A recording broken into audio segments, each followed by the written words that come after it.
To use Copilot most efficiently, you can control where it finds its sources of information. Of course, Copilot can find information from the internet, but what if you want to provide different, specific information, or upload a file for Copilot to analyze? It's pretty easy to do. I'm Nick, and this is video 4 out of 14 in my full-length training course on using Microsoft Copilot in a company or a similar organization. You can find the links to the other videos in the description. Now, in another video, we saw that people with the full Microsoft 365 Copilot subscription can use the work mode to reference and analyze documents in their organization. But even if you don't have the work mode, you can still refer Copilot to specific documents. Now, you don't have to switch to the web mode, but I will. I'll ask Copilot, which of our discontinued products have the highest profit margin? Give me a dollar amount.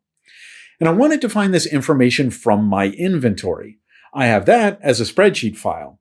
You can click the plus button in the chat field, and you can choose to upload a file or select a file from your Microsoft Cloud storage. I'll choose to upload a file. Then I'll locate that file from my Documents folder, select it, and choose Open. And we'll give it a moment to upload. When that's done, I'll click the Send button to send that prompt. It takes a moment, and it finds that information and answers the question. And I can confirm that it found that information from my spreadsheet because that spreadsheet is noted as a citation. Now, another way I use this, quite often actually, is to help me find information from product manuals. If you have something like a new camera, a computer, or some other complex product that has a user manual, you can usually download that full manual as a PDF from that company's website. You can then use that manual as a source in Copilot.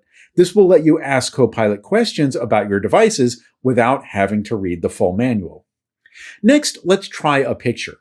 I'll start a new chat, and I could click the plus button and upload a picture from here, but you can also drag a file to the Copilot chat field. So from File Explorer, I'm going to drag a picture into Copilot and give that a moment to upload, then ask my question. Copilot is able to identify what's in the picture and answers my questions. And finally, let's put this to use and ask Copilot to not only analyze some files, but also create new files based on that analysis. I'll start a new chat. And first, I'm going to drag 3 pictures into the chat field. These will be my reference files. Then I'll tell Copilot to create a Microsoft Word document comparing these specific structures from an engineering perspective. Explain how modern engineering practices compare to the techniques used in these structures. I'll send that prompt and give it a little time. It gives me a link to download a Microsoft Word document. I can download that and open it up and take a look. And I want to emphasize that documents created by Copilot should be used only for reference or as a first draft. There's good information here, but it's just a starting point. Okay, let's close this and go back to Copilot.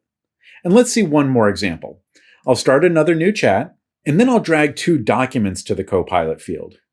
One is our product inventory, and the other is my company's manual with policies for publishing material on social media. I'll just drag those right into the Copilot chat field. With those files referenced, I'll tell Copilot to create a PowerPoint presentation showcasing online social media marketing strategies for the lowest priced in-stock items from the product inventory. Refer to the social media manual and keep all strategies compliant with our company's social media policies. I'll send that prompt. It shows me some information to confirm, and in this case, it asks if I want it to create the file or make any changes. I'll just tell it to give me the final PowerPoint file. Keep an eye out for follow-up questions like this from Copilot. And here's the PowerPoint presentation, which I could download or open. This gives me a good format and some draft content that I can use for my presentation. And now you've seen how to use pictures or documents as source materials for Copilot. This video is part of a full training course. This is video 4 out of 14. The links to the other videos are in the description, or you can access the playlist on this channel.